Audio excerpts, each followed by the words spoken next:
Friday, President Obama met with the leaders of Honduras, Guatemala, and El Salvador, and he told them to be ready to receive immigrants that have fled their countries.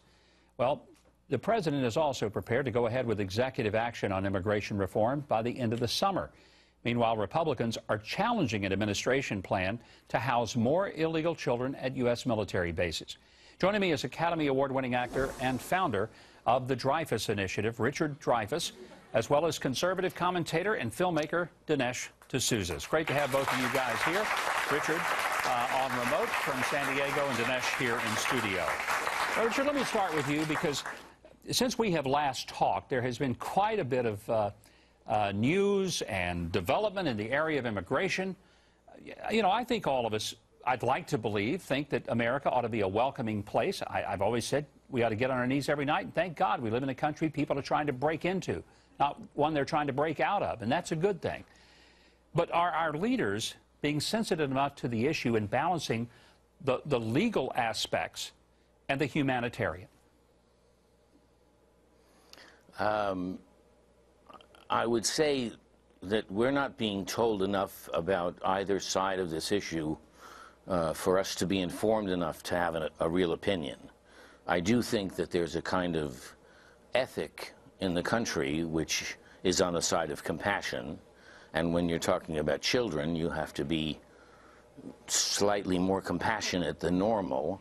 But our newspapers and our schools don't instruct us anymore in what the reasons are for these things to happen. So, in fact, I have to say, I have no opinion about a current event because we're not taught how to study them. Interesting perspective. Dinesh, you are yourself an immigrant. You came to this country, saw it from a different perspective than many people, but you came legally. Now, when you see the issues that we're seeing on the border, which basically I don't think we have much of a border these days, how do you react to it? Well, I agree with Richard Dreyfuss that the great puzzle here is why now? Tens of thousands of people are mysteriously showing up on the border. Now, we call them refugees. They're not refugees because a refugee is somebody who is coughed up by a tyranny in a foreign country or some sort of revolution that is causing an exodus of refugees. None of that's happening in South America right now.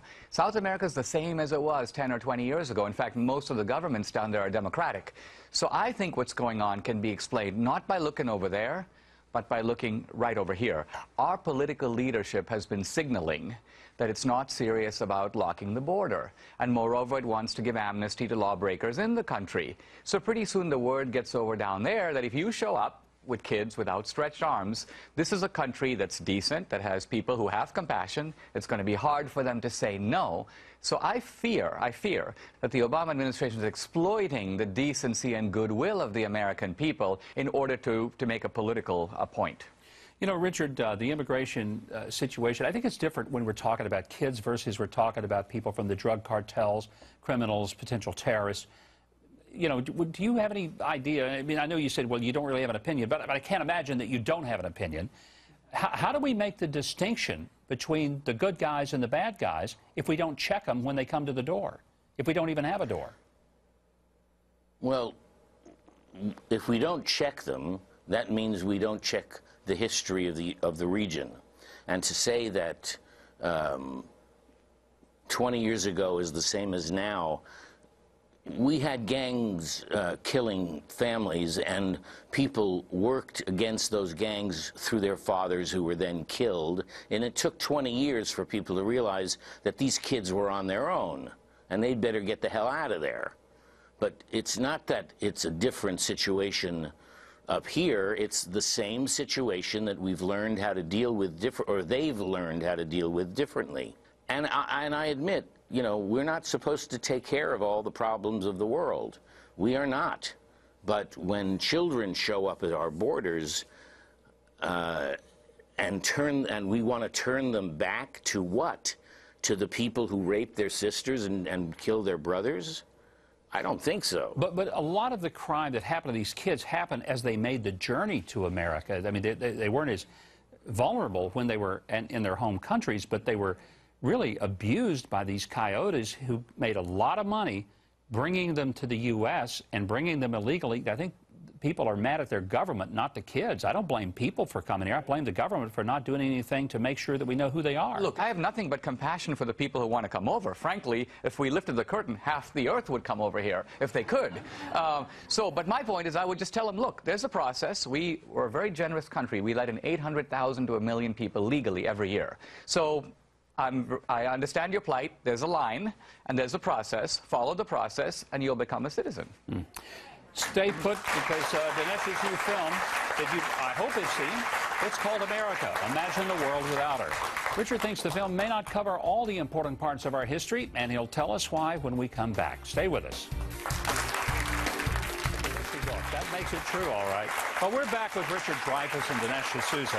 Dinesh, the film, America, Imagine the World Without Her, that particular scene I thought was very poignant because it kind of shows that kids are indoctrinated into a version of America that may not be complete and full. Do you feel like that your film gives us a different version, a more complete picture of America? I think what's happened is that there's a narrative that's developed in America since the 60s, and this is now taught in our colleges, but it's spread out into elementary and secondary schools. It's the idea that American history is defined by America being the bad guy. Now, take the example of Columbus that was mentioned here. The interesting thing is Columbus came in 1492. America was started in 1776. So right there, it's very interesting that America gets blamed, not only for Columbus, who, by the way, never landed in America, but the crimes of the Spanish conquistadors, the Portuguese, the French, the British. And all of this is now saddled on America. Why? I call it the shaming of America. What's happening in our schools is there's a political desire to undermine the patriotism of young people, the natural patriotism, by telling them that the American story is a story of oppression. So what I do in the film is I challenge that narrative, and I say, look, from an immigrant's point of view, it's not that America hasn't made mistakes, but all those mistakes that are blamed on America are universal. You know, Richard, I don't know of anybody who has been more outspoken in saying that we don't know our history very well, that we fail to understand the uniqueness of America. You've seen the film. What's your reaction to Dinesh's film that tries to present a different side of America? Well, actually, it has a title that says, America, what would the world be like without her? And it never addresses that question. What it does is to do a very traditional overview of America's past and say, well, other people had slavery, and other people had capitalism, and other people had thievery.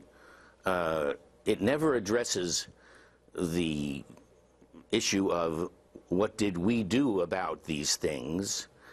Well, I think it did, though, Richard. Let me stop you, because I think it did. And in fact, one of the points that I complimented Dinesh on was that he said that we were the only nation that addressed slavery from within. We didn't have a country come in and take us over. That we addressed it, we fixed it. Women's rights, we fixed it. It took a long time. Excuse me, 1 second. Okay, go ahead. Excuse me. The problem nowadays in America is that we're actually expected to understand American history from sound bites and from chapter headings without going into the chapter.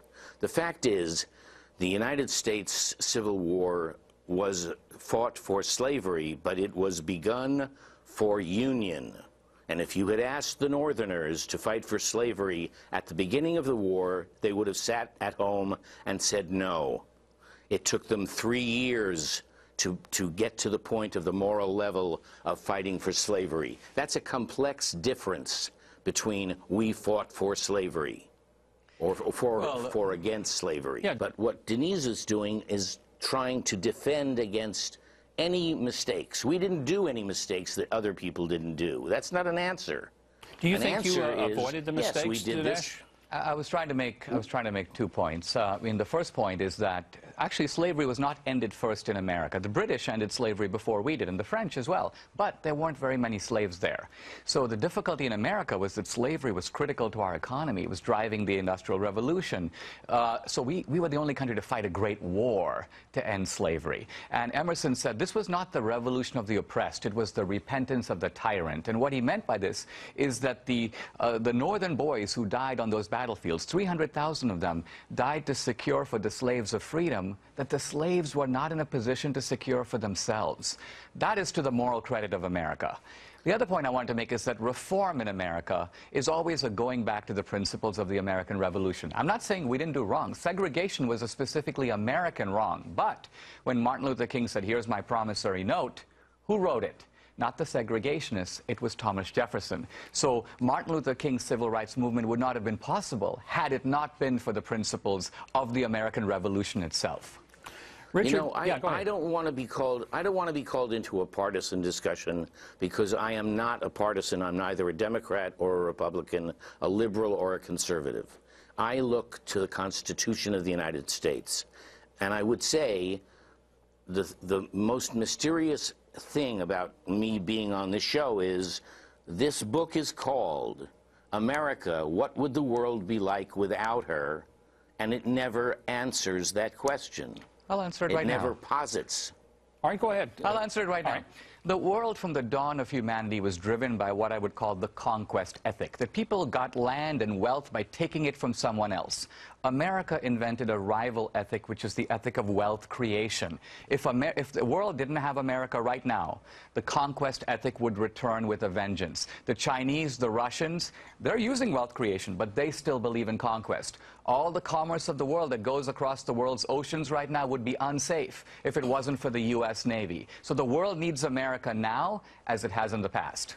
You know, it's been great having you both. I wish we could continue the discussion. Hopefully we can another time. I love both of you. You have great perspectives, and it's a delight to have you. Dinesh D'Souza, Richard Dreyfuss, thank you for joining us.